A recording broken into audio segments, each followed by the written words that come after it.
Hello, and welcome to I Couldn't Throw It Out, the podcast where we talk about the treasures we've saved and then try to throw them out.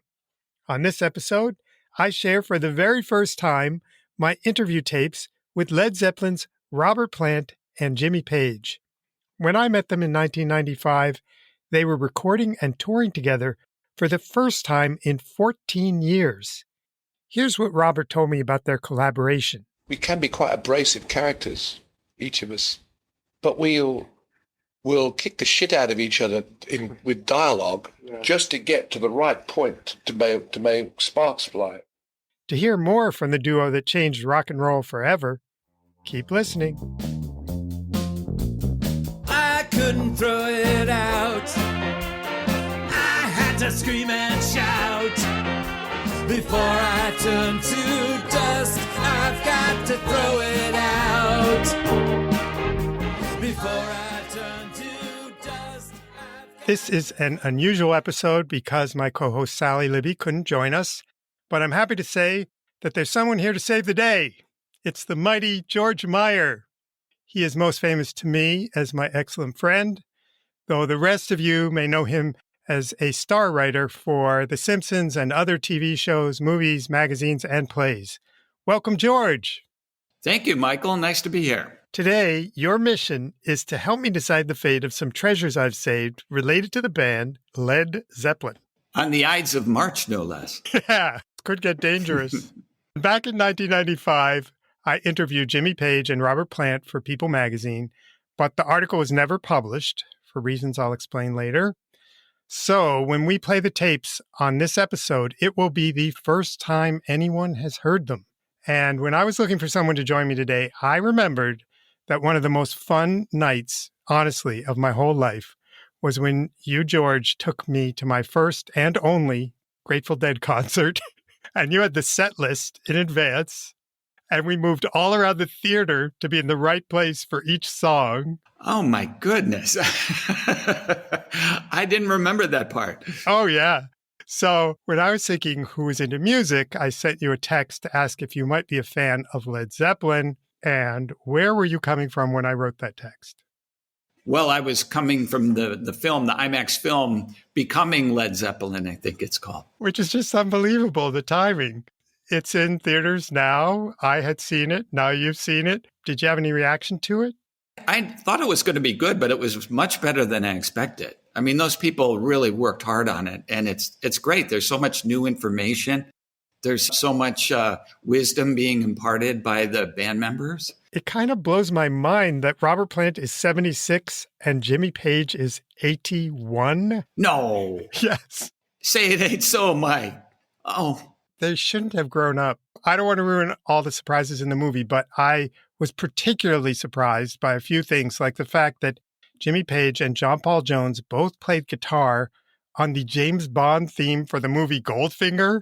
Wasn't that wild? And that wonderful version that Shirley Bassey did in the film? She was fantastic. Yeah. And then another surprise is John Paul Jones, bass player for Led Zeppelin, also played on Lulu's To Sir With Love. That is a real mind bender. He was versatile. Thinking back for a minute, did you, when you were younger, have any Led Zeppelin albums? I didn't until Led Zeppelin 4. You know, I try to explain to my daughter sometimes that you couldn't just buy every album that you wanted.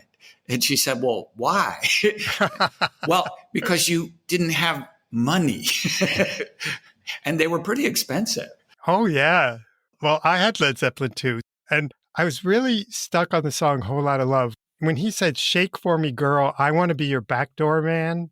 Mm-hmm. I thought that meant he was a secret lover who had to sneak in through the back door of the house.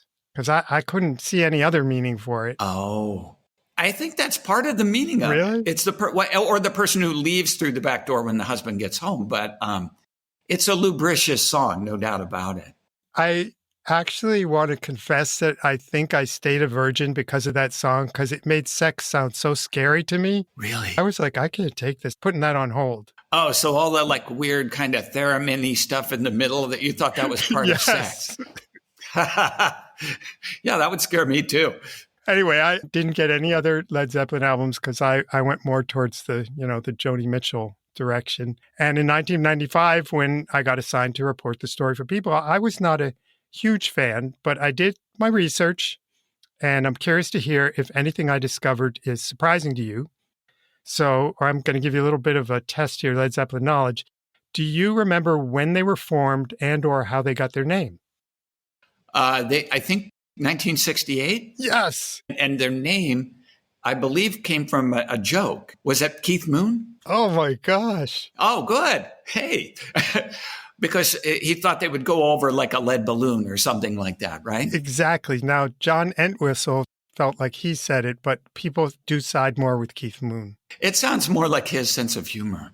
And he was kind of right because the first album got panned. Oh, yeah. And in fact, I remember they were annoyed that Rolling Stone didn't like them for several albums. They thought they were kind of tepid blues rock band, I guess, which I don't understand at all, but whatever. But of course, they had the last laugh because if you had to guess how many albums they sold worldwide, these numbers, are a little shaky, but... Shake for me, girl. Not that again.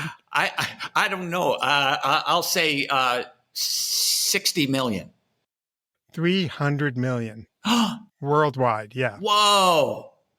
Man. And you already have given us a hint that you know the answer to the next question, which is, do you have any thoughts about which album was most popular? Well, I would imagine the one with Stairway to Heaven, which was Led Zeppelin 4, right? You are absolutely right. You're like totally winning in this quiz. Well, I'm a fan. I love the band. Well, they sold 24 million copies in the U.S. of that album and 38 million worldwide. And with that strange cover. I mean, if you were trying to have a cover that would repel sales, it might be that cover. It would be hard to come up with like a less sexy cover. I mean, it's a peasant with a bundle of sticks or something, isn't it? Yeah. Now, here's another question for you. Who do you think sold more studio records, Rolling Stones or Led Zeppelin? Well, now I'm going to say Led Zeppelin. Correct. And now, do you know when and why Led Zeppelin disbanded?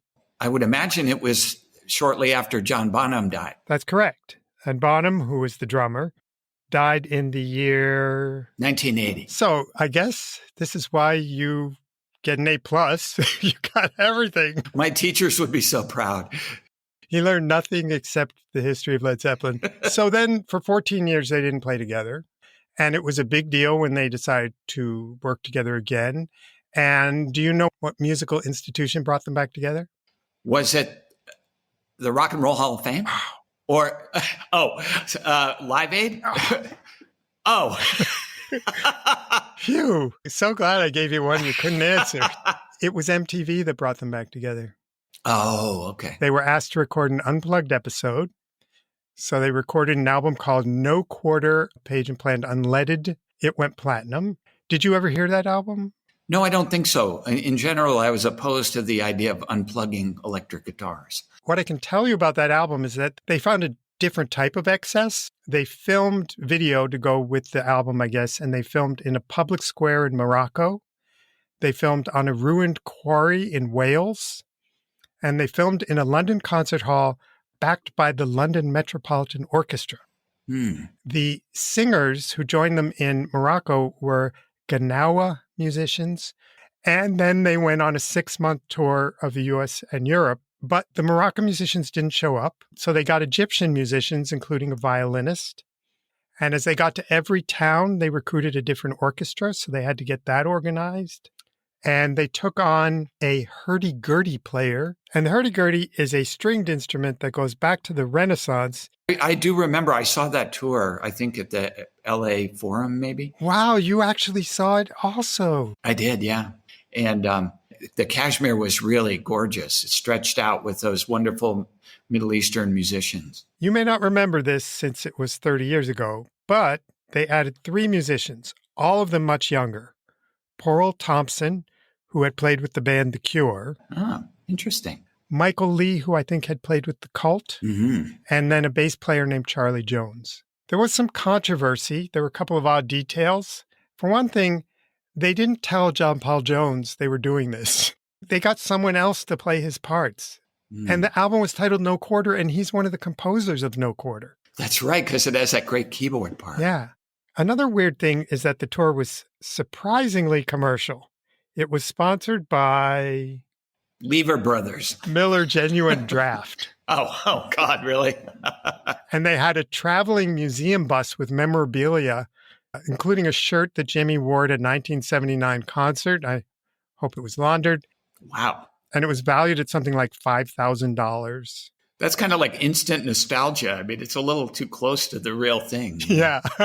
Well, it was 14 years later. I guess, but yeah. Ooh, can you imagine my shirts 14 years later? I don't know. They'd pay you $5,000 to keep them out of the bus.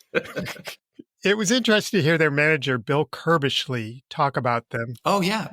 And I think he managed the Who as well. I think he did. Yeah. That's one of the things about reporting these stories is that some of the most enjoyable people you meet are around the fringes, and you never get to share those things in your article. So it's fun to be able to share it here. They've mellowed out quite a bit, but they're never going to be saints. The main thing was to get them to drop any resentments they had towards each other, because when they split, there was quite a few resentments there, and they got bigger and bigger and bigger. And I'd been urging Robert to go back and work with Jimmy for a couple of years. And he'd been resisting it because he felt to go back to Zeppelin was a backward step. They started working together, and it was amazing. It was like putting your hand into an old golf glove. You know, it just fitted perfectly. It just fitted perfectly. They wrote about 8 songs in 2 weeks. It's just incredible. But anyway, I soon realised that I was dealing with 2 totally different personalities. Robert is really the reluctant star. He really is. For all of his posturing and everything up on the stage, he's very much the reluctant star in the sense that he really wants to do the wacky things or the left field things or the artistic things rather than the obvious, which sometimes presents problems because it's either impractical or uneconomical. He also is the kind of person who wants to do things just on spec. You know, he'll just like suddenly do a complete turnaround and want to do something just ad lib it.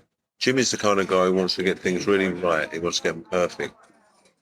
He's the guy who went and did like 35 cuts of a Zeppelin album before he was happy with the cut. You know? So that's how different. But although they're different, they also meet somewhere in the middle. That's why during the Zeppelin days, they were the 2 that travelled around the Middle East, travelled around Africa, North Africa, did all those things together, India. They do have an empathy that meets somewhere. But somebody said to me, what's it like managing these 2 guys? So I said, well, a good analogy is that you're walking down the street, you see this guy and his wife, or this guy and a woman having an argument, having a fight, you know, on the street corner. And suddenly the guy punches the woman. So you run over and you say, hey, you can't do that, you know, and you pull them apart and they both start beating you. So I now have to make sure that I have the 2 of them together when I do things. Because if you talk to them separately, they say certain things or agree with you on certain things, and then they change their minds when they're together. So, George, any thoughts about what Bill told me? He was really articulate, I thought. He seemed like quite a character. So, when I got assigned to do this story, I was living in San Francisco. It was around the time that we went to see the Grateful Dead. Mm-hmm. At that time, they definitely had some rave reviews in other parts of the country. I had interviewed Metallica previously, so I somehow got in touch with Lars Ulrich of Metallica, and he said, I think they're doing this respectably and properly. Mm.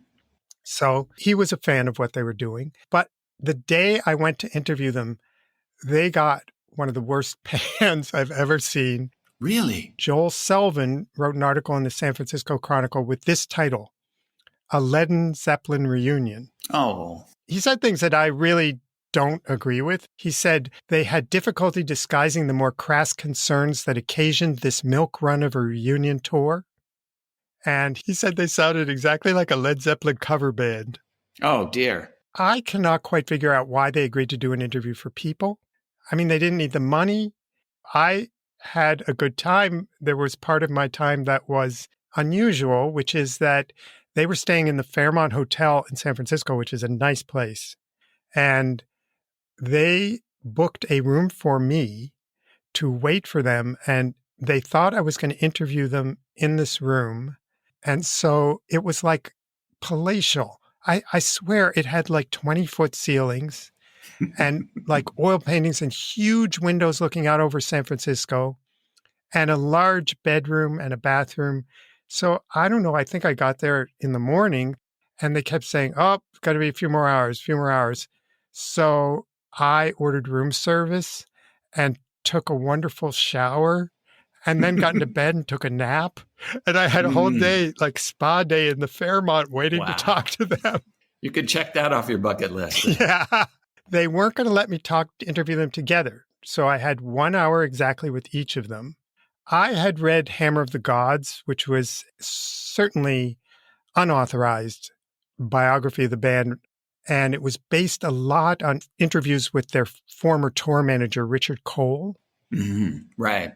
Now I think, along with Led Zeppelin, a lot of people say a lot of it was untrue, but it is the source of many myths about Led Zeppelin, about the craziness of throwing TVs out the window and doing obscene things with sharks and stuff like that. After reading that book, I expected somebody really bombastic, and I was surprised when I talked to Robert Plant. We talked for an hour, but I am sharing about 36 minutes of that, and I'm going to play it now, so take a listen.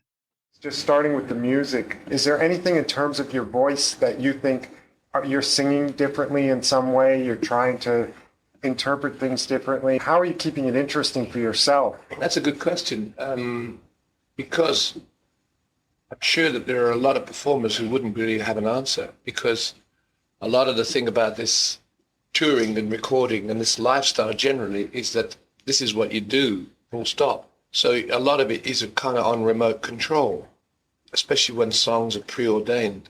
They have a beginning and an end. But since I've been graced with a degree of maturity and left part of the grand order of cock rock to its own sort of Masonic order now, I've really become interested in other styles of singing. The world of rock is so kind of confining and restrictive that if you just wanted to be eloquent within that single zone, there wouldn't be a great deal of achievement left, because I think I've kind of covered it. But I've spent a lot of time listening to the way that other people sing, male and female.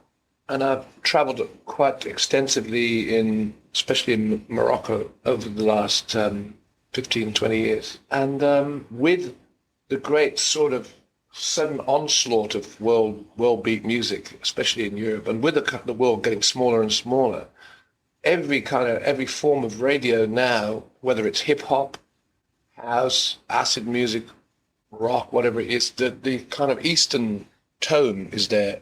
And I've been very inspired by it for a long, long, long time. And so you might have noticed at the concerts, I do a lot of quarter tone singing, where these notes aren't generally rested upon in the Western scale, but I use them as little filigrees and twists and twirls and punctuation marks in between what was once a normal part of a Led Zeppelin song. So for me, now I'm trying to become more fluent so that I can actually dip in between all the notes that everybody knows, and it gives me a whole new way of interpretation. Is there a particular inspiration vocally, a person who we might not be familiar with from the East somewhere, or Yeah, there's a woman called Kalsum, Omkaulsom. And she's from what country? She's from Egypt. She had a 50-year recording career, and her voice, the pitch dropped and the tones became lower. She still had such amazing control, and she's so highly revered. In effect, it's unbeknown to the Western world, but she sold more records than Elvis. Because you're so insulated in America geographically, you have no idea how quickly Europe and North Africa and the Middle East and everywhere, the whole homogenous blend of peoples is, it's what it is. It's a patchwork quilt everywhere in the world. Well, you've got your own patchwork quilt in America, which is beautiful too. So the musicality of 2 or 3 generations back, the majority of people in this country had a music form which was part of their culture and their ancestry, which is so different to what they're now listen to Yes. or now find to be the American music. And I'm sure a lot of them can remember grandfather whistling out some beer march from Bavaria or Yes. some beautiful romantic ballad from Italy. You used to talk a lot about that light-dark kind of thing. When you'd say what was special about your music, you would say there was this lights and darks, and that was what you're aiming for. Is that still something you're thinking about, or is that something from the past? Oh, no. At my age, with the experiences that I've already been blessed with, one way or another, I can only be doing this for one reason, and that is because I want to excite myself. It's hellishly difficult to call a tour on any level an exciting experience. It's unusual and it's quite exotic, but it's not really that exciting. At times it can be quite mundane, and the sort of personalities within it, sometimes it's like Mutiny on the Bounty. Everybody's so close to making some poor bastard walk the fucking plank. Jimmy and I aren't allowed to walk the plank or even be considered, although we are probably the prime suspects. So I guess I must keep excitement, and to do that I have to throw so much of myself into concerts and shows that I'm virtually exhausted at the end. I really have to make the light and shade, the happy-go-lucky sing to dramatic, physical operatic gestures. It's kind of a very tortured Swan Lake at times. And I have to mean it. If I'm not meaning it, I might as well not bother, because I'm not satisfying any financial sort of requirements, And I could use my time well, more or less anywhere now. So, yeah, the dynamics are crucial because, and the thing is, with all these musicians, I mean, we really must be the most colourful show that there is around musically and performance-wise. I mean, to have a hurdy-gurdy and an Egyptian solo violinist in the middle of a show that includes probably the wildest rhythm section on the road and such an eclectic guitarist as Paul from The Cure, mixed with the two sort of dinosaurs growling around looking for to share the last leaf in the denuded forest. I mean, it's quite an experience. I don't want to annoy you with this question, but I think I want to have you answer it rather than me answer it. In things that I've read, they've said, well, why don't they do Stairway to Heaven? And can you answer that succinctly? Well, if there is anything of a rebel left in me, I guess I cannot just go on the road for the sake of the people who pay the tickets. I'm here to please myself primarily.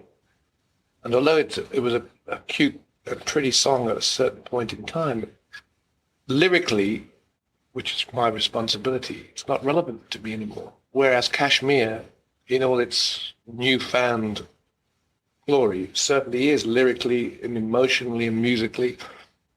When you're up there, do you feel 2,000 eyes on you, or are you completely unaware of them, or does that charge you? Do you pick up a charge from it, or? Well, I found that when I was a kid, I used to choose various countenances and kind of just meld with them, blend, so that if it was dramatic, I'd check it out to see how it was affecting the person. Then I found out that this was an illness. After 20 years, I went, this is silly. That person's going to get in their car, they're going to go home, they're going to brush their teeth, go to bed. And what this strange relationship that lasted without any words spoken, I do develop these kind of relationships with faces. But most of the time I'm singing completely within myself and I'm gone. Now that I've found out that I'm a poor man's dervish and I spin and twist and wheel, a lot of the time I'm quite giddy. I sometimes come to a halt staring lovingly at the keyboard computer. And I have no idea where the microphone is, and I have to wait until the giddiness stops and then fumble. I usually know that if I count up to about 15 when I'm spinning, I've got just enough time to get back in time for the next verse. But one day I may miss. That's funny. I wrote down dervish or something when I was watching. Well, they go very, very slowly for a long time. Yeah. I go very fast for a short time. Just talking about what you were saying about how it's exhausting to be doing this with such intensity.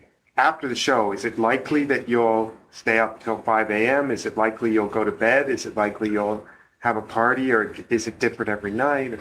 Well, it's different every night. I mean, the party animal really, I've become much more singular and a lot less group orientated over the years because I've had lots of musicians around me since the demise of Zeppelin. I've had 3 major solo bands peppered with rather remarkable people. If you keep changing the people around you, then you don't really have a whole kind of encyclopedia of previous atrocities to use as the sort of, the backcloth for the next episode. But you're always dealing with new people. And I always made sure in my solo career that I had much younger musician, because I wanted a vital repartee. I didn't want any sort of lounging back into days of golden yore and all that crap, Yeah. Do you remember in 1968 when Rod Stewart did so-and-so in Schenectady? Is not my idea of a night out. Yeah. So basically, when I finish working on stage, I'm not living the same lifestyle. A lot of the flippance is gone. I generally don't go out at all. If I go out, it's such a bloody effort, because there's so many people wanting to say that they saw me in 1972 just before they got married or whatever. However much I'm flattered by their memory being so good, my patience doesn't last very well. It's a bit of a chore being in a roped-off, cordoned-off part of a club with champagne on ice from the boss of the club and a few leggy models who just left the mud wrestling around the corner, blinking dolefully at you. And it's like Betty Boops on acid. And so I generally come back and read. What I do in between shows is more important than what I do after them. I see America. They used to call me Rand McNally, I like to go into the backwoods, whether it's the Carolinas, the Outer Banks. On this current trip through America, I've been through the Mississippi Delta and across into Arkansas, a lot of places which to me hold some significance. The final resting places of Sonny Boy Williamson and Charlie Patton in the back of nowhere, down dirt tracks in Mississippi, around the back of Tutwiler, south of Clarksdale. I mean, that's adventure, Yes. And finding that Rand McNally often, they have to do it new every year because of so many new roads. Are you able to go down the back roads and get out of the car and have a little bit less of the I saw you in 1972? Oh, yeah, because where I go, it's just backwoods Georgia or wherever it is. And when you put into a town that's just got one diner and a gas station and some quizzical people, it's quite easy to say that you're a college lecturer traveling through on the way to Memphis or whatever. And you don't have to say who you are. And the old girl who's serving up the very, very dry bacon doesn't care anyway. Was there on this trip a particular incident that would be the kind of incident you would call home to tell somebody about? Well, when I was a kid, I was greatly inspired by Sonny Boy Williamson. And in fact, we bring it on home on Led Zeppelin 2. It's a Sonny Boy Williamson tune. And when I was a kid, two German promoters used to bring a lot of black artists to Europe, the remnants of the blues players who by then, in the early 1960s, were in their 60s and 70s years old. But they had a charm and a charisma and the last death throes of something that came right the way around from Africa. And I went to see Sonny Boy Williamson once when I was a kid, and he was I was in the men's room at Birmingham Town Hall in England, and I was relieving myself, and next to me stood Sonny Boy Williamson, who was probably about 14 or 15 inches taller than me at the time. And he had a hell of a countenance. He could play harmonica by shoving the harmonica lengthways into his mouth. And without using hands at all, he could play a tune. He could play a small piccolo harmonica with his nose. And he wore a bowler hat and a harlequin suit with a briefcase and umbrella. And he'd been really taken by the British public. He worked with the Yardbirds and the Animals, and he became really like England embraced him. And I'm standing next to him relieving myself, and I said, Mr. Williamson, it's such a great honor to meet you. And I want to tell you that I'm a singer too, and your harmonica playing has inspired me to take up the harmonica. And can you give me any advice? And he turned around and he said, yeah, fuck off, son. So I went to see his grave. It was quite important for me to catch up with him because I was stood there dribbling down my trousers, absolutely deflated, college kid. going, wow, I've really made it now. Perhaps I'm not going to be any good after all. So when I got to Tutwiler, Mississippi, and I went down the back road and I found the old church, and I found the gravestone that had been dedicated by a guy from New Jersey with the names of all his songs, some of his songs, and a picture of him indented into the stone, right back in the trees, back off the road where the snakes live. Yeah.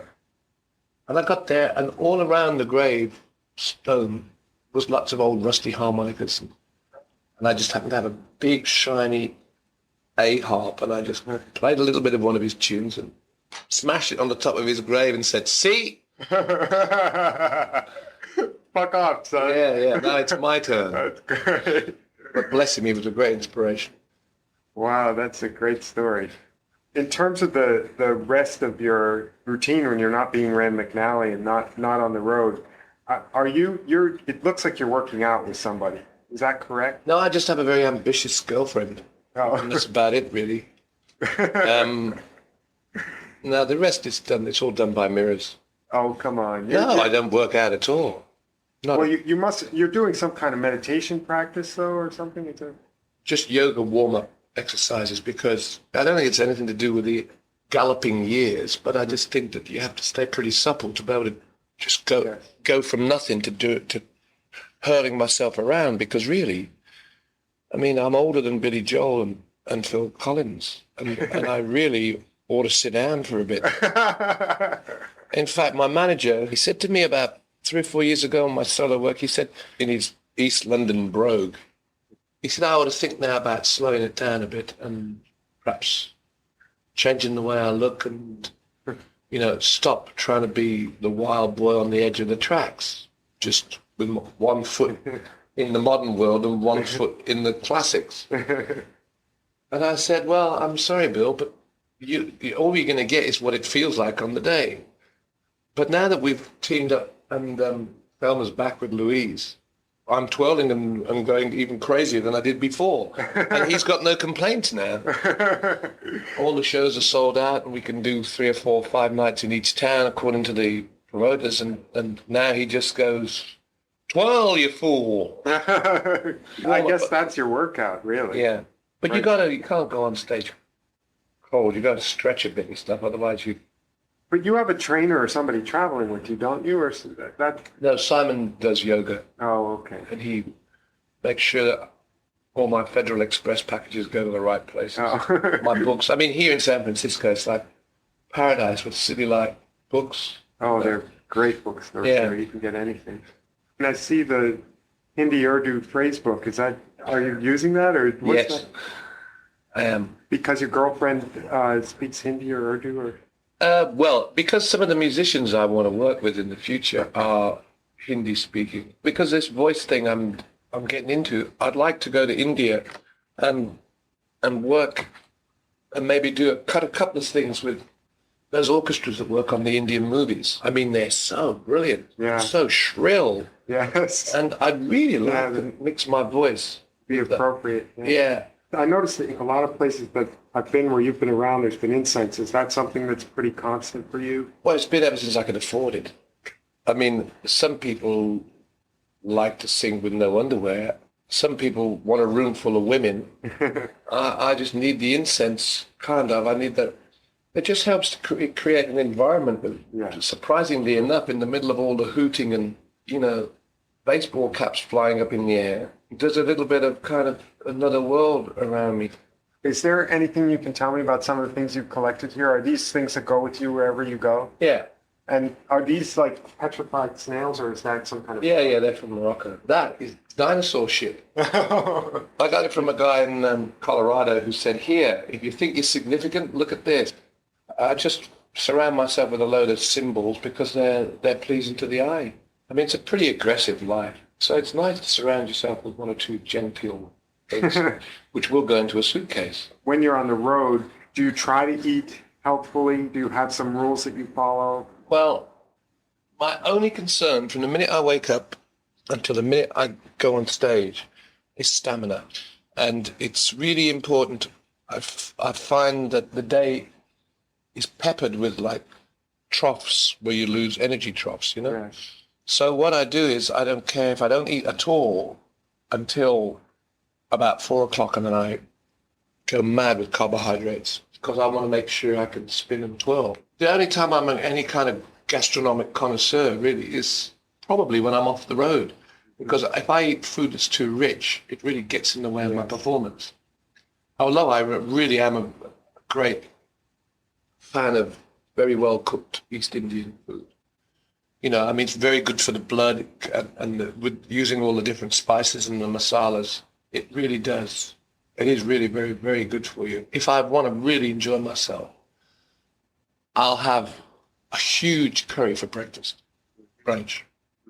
So by the time I come to work, it's doing its job. And it's pumping. Well, can you give me a little idea of what you've done while you were here these 3 days? I went to Napa Valley. In that area around there, I find the countryside so pleasing. I mean, if I could live anywhere in America, I guess that's about where it would be, that kind of area. But it'd have to be a further 60 miles from the city and 20 miles from the nearest hippie who ever saw a Led Zeppelin show. That's not going to be easy, though, is it? No, not here. I also wanted to ask you, are you doing any sports still? Do you play tennis or anything like that? Yeah, I play tennis. Well, I've got my stuff, but there's no point in playing on a gig day. You get too tired. Tennis, cycling, a lot of hill walking in Britain. There's certain places that you can go where you can walk and you get accommodation at night time. I can't stop anywhere but in a pub. If I don't see Johnny Walker by 8 o'clock on a non-working day. So you haven't sworn off alcohol? Oh, no. It seems like you quit smoking, is that right? Or did you quit long ago? Or? Long ago, yeah. Well, actually, to be perfectly frank, I've started occasionally smoking a cigarette after a show. The worst thing in the world for anybody to do is to get into self-inflicted rewards. But I have a cigarette occasionally. Have you been for any counseling lately or at all? No? Never. You don't need counseling when you're in a combination of personalities that's such as this. We counsel each other unwittingly constantly because there are so many people who've been casualties to so many extreme phenomena. Yes. Think about it. Jimmy did about everything he possibly could until he couldn't do it anymore. And I've been a compulsive liar all my life.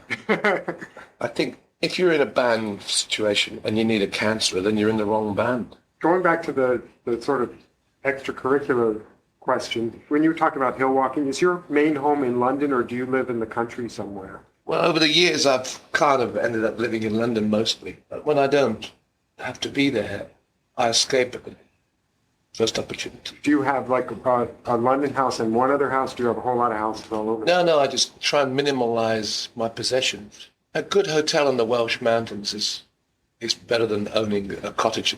Did you at some point decide to sort of divest yourself of possessions? Because it seemed like at one point you had a lot of houses. No, Is that right? No. Yeah. No, I've always been very happy to just have one place that I call home.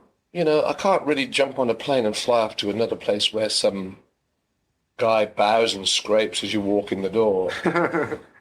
Do you see your kids at all, or not much anymore? Or? Yeah, I see them as often as I can. I mean, I've never been on a tour this long, and I never ever will do again. I spoke to my boy this morning. He just got his first exam result. He got an A in French. How old is he now? 16. 15. What's his name? His name is Logan. Do you see him, when you're home? Do you I see him all the time because we speak about every 48 hours. Yeah, we're very, very close. Is he into music at all? Have you seen any signs? He seen any signs. If I see him, I'll smack him out of it. We've got one fool in the family. That's enough.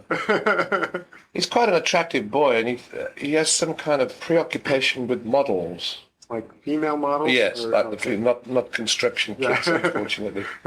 When we were filming in Morocco, there were a bunch of internationally renowned beauties staying at the hotel, and because he's the same height as I am, and he's olive skin, he's quite an attractive guy. These beautiful blondes hit on him and he spent most of his time sunbathing and chatting with these beauties as Jimmy and I salivated from the opposite side of the pool in meetings about what we're going to do next. And the only thing I wanted to do next was kick my kid into the pool and sit where he was. Do you see your other children I see everybody. Are they set in careers yet? My daughter is quite a renowned kinesiologist and aromatherapist. And your other son his name is, Jesse Lee. what's he doing now? He's desperately trying to be 4 as soon as he can. Is he the son of your current girlfriend? No, he's the son of a previous girlfriend Okay. who waits placidly with a kitchen knife for my return. Oh, those. Yeah. those Oh, those wonderful girls. Ex-girlfriends. Yeah, that's right. I miss her a lot. I know I'm going to be asked this, so is there anything that you can tell me about your current girlfriend? Is she in the music industry? Have you been going out a long time or a short time? Or... No, she's not in the music industry.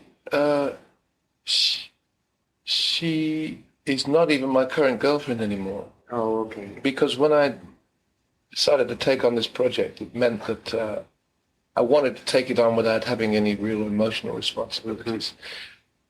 And when people discuss what you're going to do for the rest of your life, what they want to do for the rest of their lives, sometimes I can't do what other people want. I mean, I'm always going to be moving.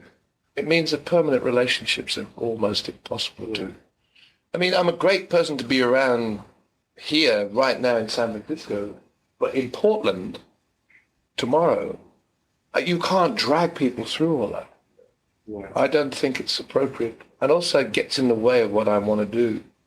It's a very selfish thing, but I really want to sing those things that nobody else can sing. So in between projects, I often think that I've found the ultimate love. But when I start singing, I realize that it's too much of a thing to put people through. And AT&T would have incredible profits. You'd have to buy them first. That's right. I want to talk a little bit about you and Jimmy. It sounds like you two don't spend a lot of time socializing when you're not on the stage. Well, I think we do, but I think his situation is such now. He's gone through a lot of trauma. And we're very close in a very good, wholesome way. I know I can rely on him. He knows he can rely on me. But he's gone through a lot of crap, and he hasn't really, I think he's only now getting focused and centered. So I give him a certain amount of something that helps him, and vice versa. And everybody writes their own book about what Page and Plant are all about. I mean, we can be quite abrasive characters, each of us, but we'll kick the shit out of each other with dialogue just to get to the right point to make sparks fly. We get on really good, but I mean, by the time that I'm with him, and I spend a lot of time writing with him, I get enough of Jimmy, and he gets enough of me. And if we need any more, we just call each other up. It does also then raise the question of John Paul Jones, which I'm confused by the things that I read. It sounds like you just didn't tell him about this whole thing that it was going on. Well, I don't think it's anybody's responsibility to go around reminding people who never speak to you normally that this is what I'm going to do now, you know? Yeah. It's like me ringing up the ex-wife who I divorced 14 years ago and saying, I'm taking a 21-year-old nubile to a mud wrestling club tonight. You know, Jimmy and I are part of the stereotypical singer-guitarist phenomena that rock has been yawning over for years and years. And we were the ones who may or may not have a problem with each other, but we were the ones who also naturally got a result in the shortest space of time, musically, personality-wise, that sort of thing. And if we were going to do anything, it would have begun with us anyway. Yes. I mean, when we sat down together in 1968 and played records, it was just the two of us deciding and checking each other's taste out musically and so on. If I hadn't have liked Howlin' Wolf, or he hadn't have liked Joan Baez, or so on and so on, we wouldn't be here now. That's where it began as a kernel of ideas. So to begin all this again in some form or another, it'd have to begin with the two of us. And then I personally didn't want it to be Led Zeppelin because it isn't Led Zeppelin. And we can use all the Led Zeppelin trinkets, but at least we can carve out a future. And I think that it's the best thing to have done. And there's no disrespect to John Paul Jones, but, you know, I don't hear from him from one year to the next. I can't see suddenly why he should be so infuriated that I decided to develop a musical rapport with a guy who at least I've been sparring with for 15 years since the demise of Zeppelin, you know? Do you think in some way Jimmy is different in terms of working with him now? Is there something different musically, or is there something different off stage in the way you perceive him? Well, I find him much easier to get on with now. I mean, he's got a good, dry sense of humor. But, you know, in all the sort of historical stuff that's built around the Led Zeppelin myth, I never ever heard anybody tell me that he's got a sense of humor. He's a funny guy. He's very witty and very sharp. And because his health is so much better than it was in the past, then it's only really exaggerated that wit and humor and stuff. So it's good. It's a dry and often hysterical and quite japing time, you know. I mean, it's like we're still pinching each other when you know, it's still good stuff. Yeah. But it's better than it was because it's much more lucid. You just made a reference to like the mythology around the band. When I asked Jimmy if he would correct one myth, just say one preposterous thing that wasn't true, he had nothing to say about it. And if it were me, I'd be like, I'd want to get the record straight. I don't think it matters because there's so much exaggeration on the newsstand, no matter what, that once you start plugging holes, you can go on forever. You know, fuck it, who cares? I mean, what's the difference between truth and myth when people only want to get some kind of exaggerated view of people? Once the fuel is on the fire, there's no putting it straight. Just let it be. Mm-hmm. The more you give it more credence by denying it or pissing about with it.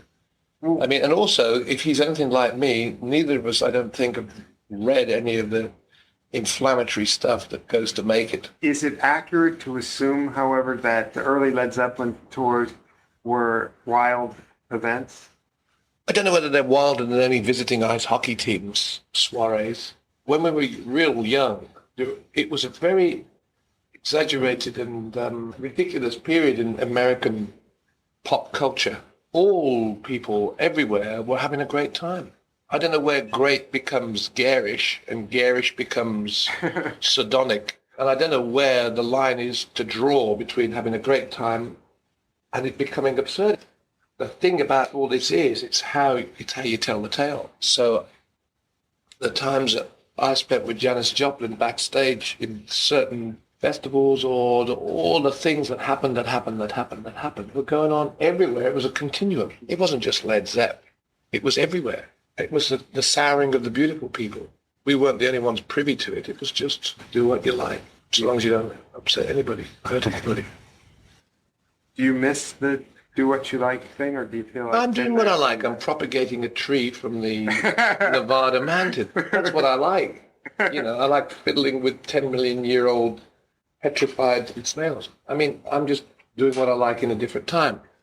Do you care about reviews in newspapers? Do you look at them? Did you look at the Chronicle? No, has there been one? Today. Oh, yeah? Yeah, I was bothered by it. See, you probably won't even care. Well, I haven't seen it. But when we were kids playing here, we were being reviewed by guys from a generation above us, older, who hated us and loathed our sort of coquettish sort of confidence. Then in the late 70s, we were being reviewed by journalists who, in order to maintain their hip and cool, had to salute the coming of a new wave of music. And so we were fucked. And we were passé, and we were tired, and we were no longer whatever it is. And then we have another age of journalists who are younger than us who say that because we don't use the term Led Zeppelin and because we mix cultures and musical styles, that we're one of the only combinations of musicians from the 60s who have any self-respect. And the only thing that can be leveled against us is the fact that we're not as young as Faith No More. Right. But we're certainly as vital. Right. You know, and so basically the reviews have been built generally around the fact that it is extravagant and quite ambitious to do what we're doing. Whether it's a good night or a bad night, the reviewer, if he's had a row with his girlfriend, yes, then we're all going to pay for it. You know, depending upon the country that you're playing in. I mean, in certain countries, the fact that you're old immediately means that you can't play anymore. Right. Even though Jerry Lee Lewis is very unreliable, when he plays Hank Williams, You Win Again, I can cry. So I don't care about all these kind of quirky journalistic personality things. Also, I don't know whether or not the audience that I want to come to the show is particularly going to be reading a journalist's account. Is there something that you feel that you have figured out that you didn't have figured out in the Led Zeppelin days? I'm sure there are millions of things that I've figured out. I guess the most important thing is never do anything a minute longer than you need to if it's a compromise on your time, because time is so precious. Yeah, I agree. And so that as soon as you compromise your time, then negativity kicks in, I think. Yeah. Just carry pictures of pretty women, small trees from high places, Yes. and very old snails. Would you say that you're happy on this tour? Are you? Sure, yeah, I'm very happy. I mean, I think for many years I really was very skeptical and I stayed very, very far away from the idea of teaming back up with Jimmy because I thought that the whole game would get out of my hands and it would become a crass, money-making nostalgia trip for the sake of it being just a sort of commercial venture. And because we have got so many songs written which are on tape back in England to work on, because there is some definite feeling of continuity, and because Jimmy and I are both in different places now in our heads, we're not exactly Jack Lemmon and Walter Matthau, but I mean, at least we've got a vibe that we enjoy each other's company, and we both know what day it is. Yes. Which is Well, more than one. Yeah. So that's my talk with Robert Plant.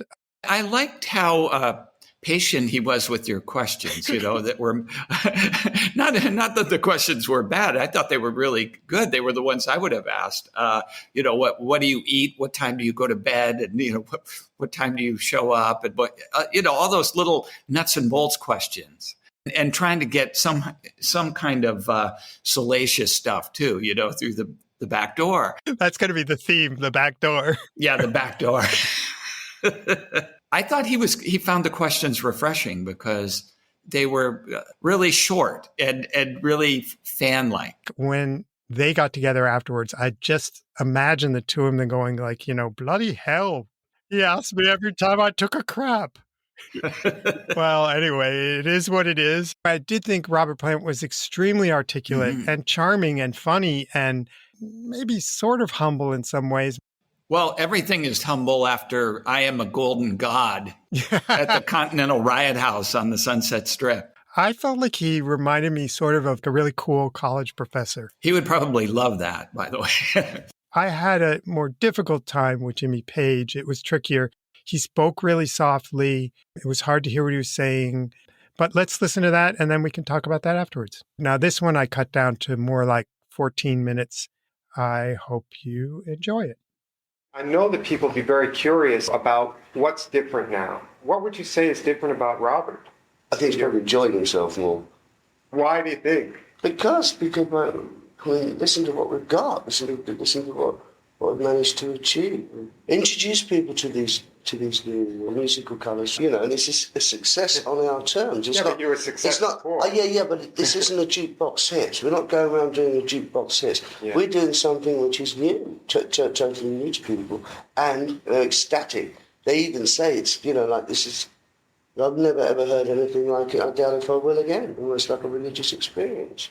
So you It's feel a journey. you used to feel a little bit trapped by having to play the songs exactly the way people knew them on the radio, that kind of thing, in the old days? No, because we never did that either. Oh. We didn't. Other people do. We Yeah. didn't. We change things around all the time. Yeah, like so we do now. You feel like you're doing something fresher now? Is that Yeah. it? Well, I've still got as much enthusiasm as I had then. Can we just focus in on one song just for a minute? Is there anything that can be said in a few words about how you're doing it differently now than you would have done it, 15 years ago or 20 years ago? Let's say song remains the same. When we used to play that in the past, I did the whole of what I could manage on it. That means the rhythm parts for the verses, and then the solos on the 12s on the double neck. That's live. On the original record, I added parts to the 12-string, the underlying 12-string, with the 6-string guitar. Yeah. Which, of course, I couldn't do both of those on the stage at the same time. One had to go. Yeah. Now we've got an extra guitar, so I don't have to sort of lose out on doing one part or the other. I can do the 12-string part, Paul can do the first solos, and then I can do all the solos at the end. So that makes it even more exciting for me to listen to. So you like having those other guitarists on stage with you? Well, I played them in the first place. He's only playing what I played in the first place. Yeah. But not on that one anyway. But, yeah, but like having them on stage so you can have the whole one sound. Extra, yes, that's right. That's so good. We can improve it immediately on what it was before. Okay. That's what I used to do all the time. Learn for that as much as the songwriting or the playing.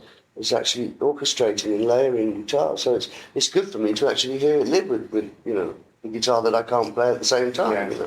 I know it may be really obvious, but I couldn't understand what you were doing when you were waving your hands and the music was changing as if you were playing the guitar. Is there something? It's a theremin.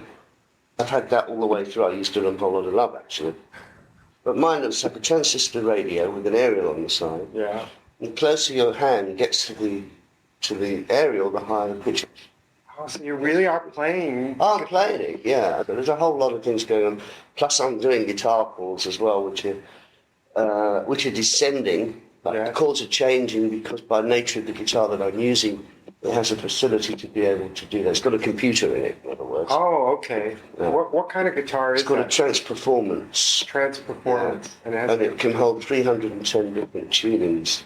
I used to have a friend at People magazine who was always there and someone I could yell across the hall to and yell through the walls. And I'm wondering, do you have any sort of that feeling when you're on stage? Well, with Robert. Yes, like. Oh yeah, I'm listening all the time.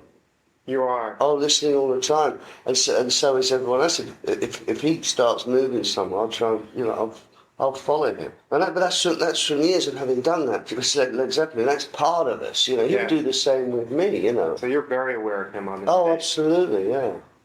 I want to talk a little bit about the routine of this particular tour in terms of how you're living now. Are you watching your diet in a different way? Are you watching your alcohol consumption? Are you watching anything? Are you going to sleep earlier? Or can you talk a little bit? No, I'm actually sleeping. You are sleeping? Yeah. And you didn't? Whereas in the past, when we recorded Song Remains the Same, admittedly it was the end of a tour, and it was a long tour, and my sleep was diminishing each night. I was staying up for 5 days in a row. I couldn't sleep. That's how pumped up I was in those days. Now I sleep. Now I can't stay up and miss a night's sleep at all. About what time would you go to sleep normally? 2 in the morning. 3 in the morning. 2 or 3. Wake up at about 8. At about 8? Yeah. And that's enough sleep for you? Yeah. And then, but now the only other thing, there is another thing as well. Now I have to take a nap, 15 minutes. But I can't just put my head down and go to sleep. I have to wait for this whole blanket of fatigue. You don't do anything like meditation? No. Okay. But I do have sort of patterns that I employ, not for sleep, but before concerts. A little ritual, about 15 minutes before going on, just to focus. Just quietly in your So in other words, if it's a zoo backstage and I don't get that, it takes me quite a while to settle in on stage. What about what you're eating? I know this is kind of things people care about. What would you have when do you eat? Do you eat 2 meals, 3 meals? Well, I'm changing around. I was on a diet. Before I did this project, I went on a gluten-free diet and knocked out the dairy products and sugars and citrus fruit. This is going to make people sick.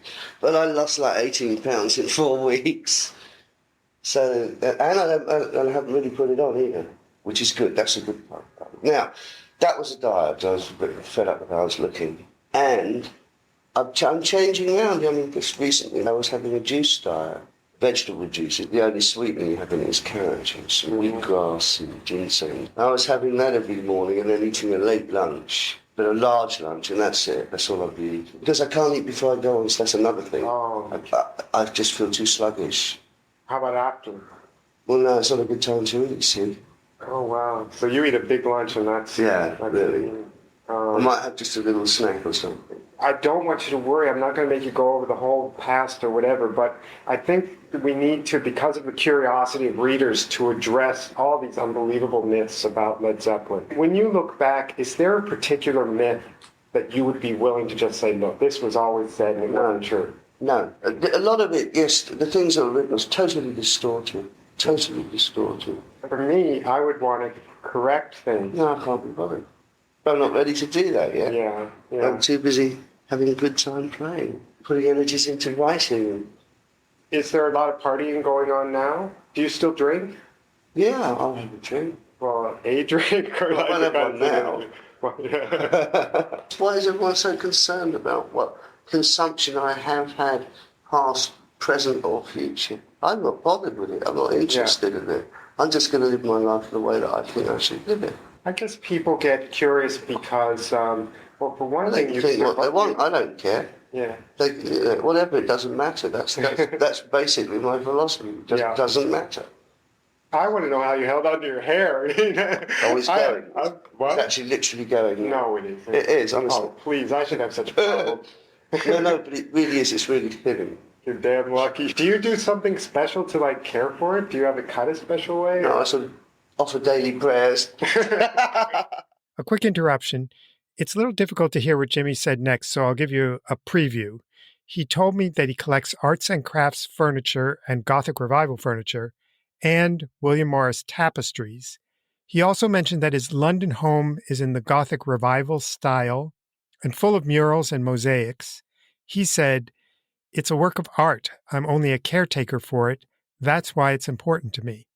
I'm collecting arts and crafts furniture, Gothic Revival furniture. William Morris? Yeah, exactly. That's exactly what I've got. William Morris tapestries. But at the time when I got them, it was because I really loved the work. The amount of money that I paid for them in those days is minimal. Is your home in London or someplace else? I better not tell you where it is in case all the burglars come thinking about this wonderful art collection. I live in London. Did you get rid of some of the houses that you had along the way? Yes, because I could only live in one house at a time. The realisation that I came to, that was only a subtle change. That wasn't a dramatic change. Was it long ago you sold the houses or just recently? Yeah, within the last 2 years, really. Is there something you can tell me about your home? It's a Gothic Revival. It was built by an architect. The inside of it is just full of murals, mosaics. It's a work of art. But that's what it is. I'm only a caretaker for it. That's why it's important to me. This is now, I'm getting into People magazine territory here, so please be patient with me. But do you have any pets or anybody to keep you company while you're there? Or do you have someone you live with or children live with you? No, I've just gone through a divorce. Here's another part that may be hard to hear. Jimmy told me that his mother saw his guitar playing as a hobby, and she was happy that he enjoyed it. Then he told me he was reading the book Open Veins of Latin America, which is about Western countries plundering the natural resources of Latin America. And he said that one of his favorite authors is Tom Robbins. Do you see your parents? Well, I see my mother. Your mother? My father's dead. She listen to your music at all? Or? Oh, she's listened to it. I don't think she knew what was going on when I first started. He was quite happy doing his hobby, and then suddenly it took on another dimension. What about reading? Have you been reading anything you've been into lately? I've been reading Open Veins of Latin America. It's about the rape and pillage of the minerals from Latin America. That's one book I'm reading. Tom Robbins, I'm reading Tom Robbins. Which one? Another Roadside Attraction. I really like his writing. Yeah, he's really fun. Yeah. I know that you used to be into spirituality a lot. Are you still interested in I'll always be interested in the path of the spirit. Always. Yeah. I mean, that's one of the most important things. What about, in particular, there was been so much written about you being interested, actually reviving Aleister Crowley? I didn't revive anything. Okay, so somebody spotted me buying a book in a bookshop. I just always hoped someone would call me a black magician so I could sue them for millions. I'd say it, but there's a tape recorder on it. And I hate to tell you, you wouldn't get millions. No, you won't get millions, but that's what you sue for over here. Oh, okay. That's the American way. Come on, let me play the game. More of my trivial questions. When you're touring like this, I notice you're wearing this like kind of cool silk shirt on stage, or it looked like silk or something. Do you have a whole like wardrobe that's going with you, or just That was the idea. Yeah. That was the idea. I had all these suits made up, of which the black one is the best one. But I only get to wear the jacket up to the stage. I said, if I'm really good at that, because it's so hot. Oh, Because we just hit all those numbers without stopping, and I tend to perspire a lot on stage. yeah. And so I don't want to accelerate that. So in actual fact, where I had all this sort of wardrobe of suits, in fact, the shirts didn't get made up properly. So that's, of course, is what I need for the winter. Right. Somebody took the mickey out of one of my suits and said, oh, that looks a bit like Prince. I said, what? That was the first date. You see, this is Pensacola, the first date. I'm really nervous about how's it going to go down. So I didn't wear those. And I've got, basically, I'll tell you what I got. I got 2 shirts and 1 pair of trousers. That's it. Was there a designer that was chosen to make the suits? I designed the suits, yes. You did? And you didn't like your own suits? Yes, I did. I thought they were good. It's only the one suit that's a bit suspect, because it's in paisley. Yeah. And it's purple. The idea of the purple paisley, like you saw this little purple paisley swatch. And I know, but I saw a big bit of it. I went to see. I went to see. That wasn't enough. I had to go and sit and lay it on me to see what it would look like. Oh, this would be good under the lights. Yeah. But anyway, so what? Who cares? Doesn't matter. Are there ways in which you're extravagant? Yeah, I guess so. By having a wardrobe of suits and only wearing one. So, in fact, I'm making an effort, but really it still comes down to a minimalist concept. Yes. Whether I like it or not. Do you feel like you or Robert, either one of you, is sometimes very frugal? I am to a degree. Well, it's weird. There's extravagance and frugality at the same time. And stoicism. Yeah. Has the Hall of Fame thing happened yet? Yeah. Yeah. We did that. Did you have any feeling about that? Was it something exciting to you, or were you kind of like another event? Well, I've done it. I've been inducted into it before with the Yardbirds. Oh, okay.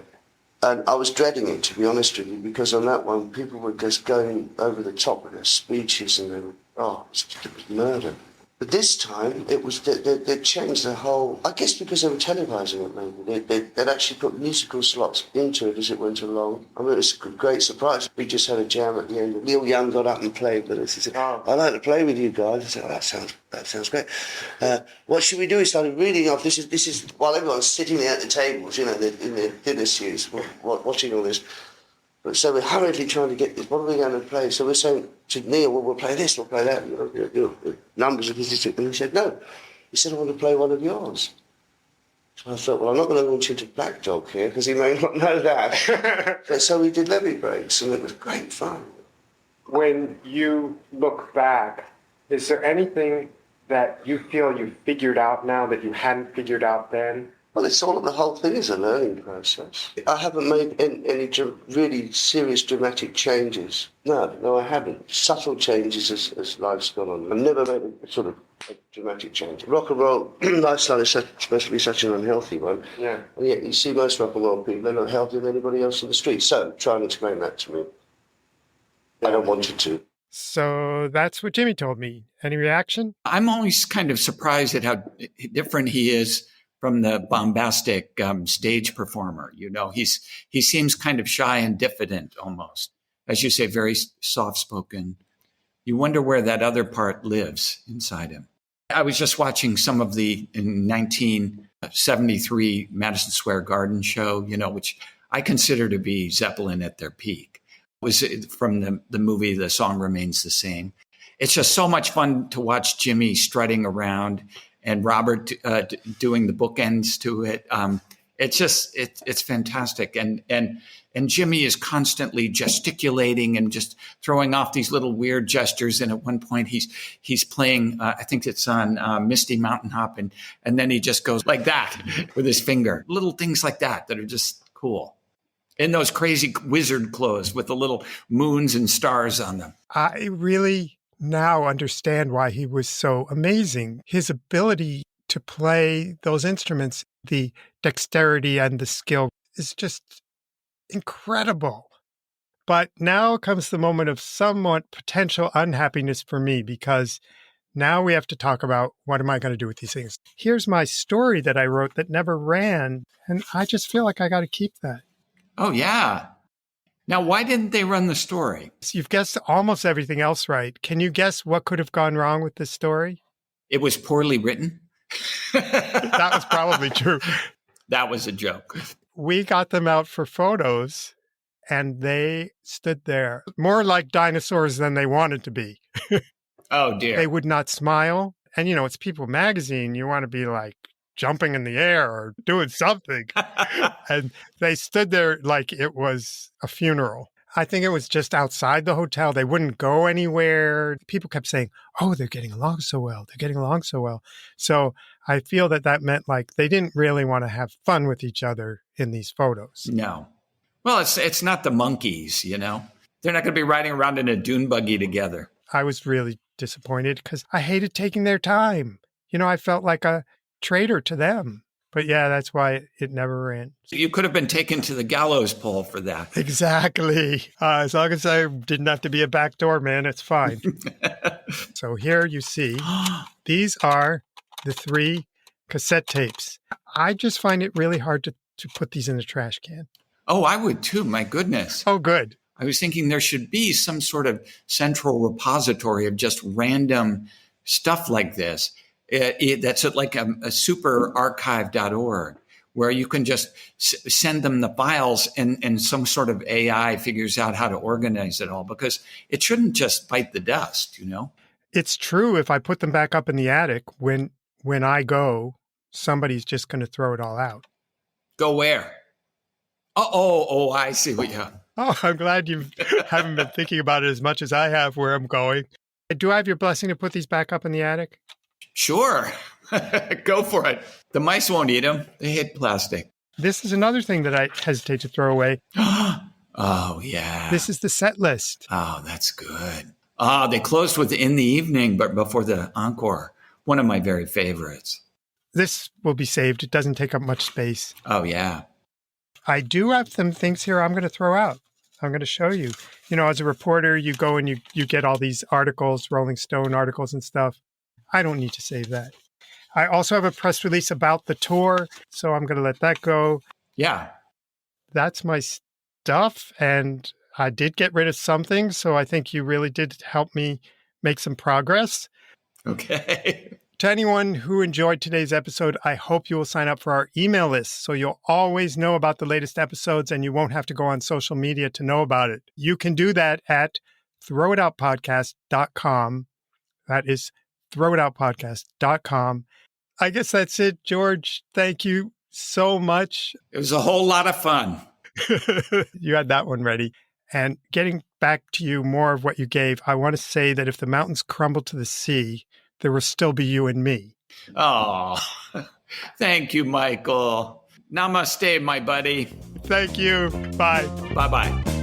Look up that stairway to my big attic. Am I a hoarder or am I a fanatic?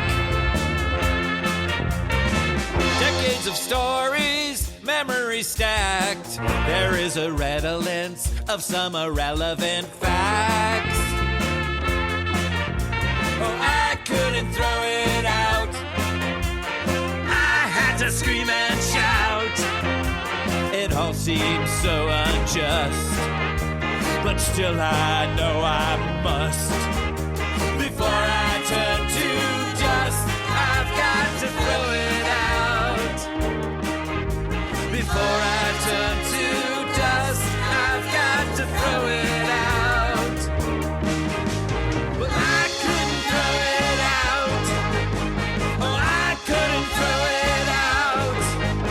I'll sort through my possessions in these painful sessions. I guess this is what it's about. The poems, cards, and papers, the moldy, musty vapors.